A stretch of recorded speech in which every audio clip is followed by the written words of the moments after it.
What's the worst thing someone you thought you loved has ever done to you?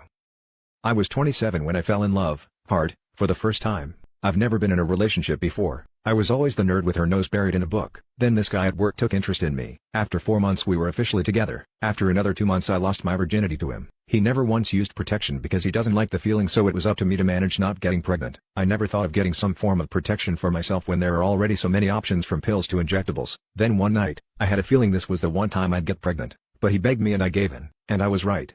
First week of August 2014, I took my first ever pregnancy test and with trembling fingers, found out I'm pregnant. I called him and told him the news. He said he's happy and I was relieved. Somehow we'll weather this, I thought to myself. Throughout my first trimester, it was just an emotional roller coaster. One time he suggested abortion. I asked him why he would suggest that. He said it seems I'm not ready to be a mother. And I thought, really? You effing asshole? You're the one who has become non-existent and unsupportive. Just because I'm crying all the time because of hormones I'm not ready to be a mother? I ignored that specific red flag. I ignored a lot of things. At 37 weeks, I went into labor. I called him and told him the news. He didn't believe me. He said he thought it was impossible before 40 weeks. He was at work and refused to pick me up to go to the hospital. I was embarrassed that I had to call my mom and she had to travel 90 minutes just to pick me up. After 16 grueling hours, my daughter was born by a C-section. I remember exactly when the doctor placed her on my chest right after she was born. The doctors all exclaimed that she was beautiful and looked exactly like me. We stayed in the hospital for 3 days, but the biological father, my partner, never came. He had so many excuses.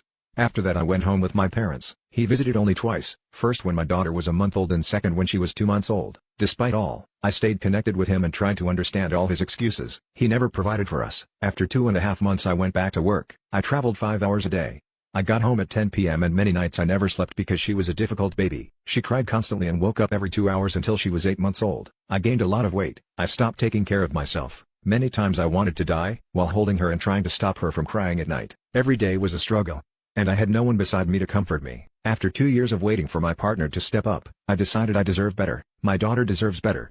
We don't need him in our lives, so I cut him off, stopped communicating. And today it's been almost a year and I've proven that he never really cared enough for us. He never reached out once even though he knows where we are and how much we're struggling. My last words to him, sent through a text message were, "I forgive you. Thank you for my Hannah." The baby's name, and we've never looked back since then.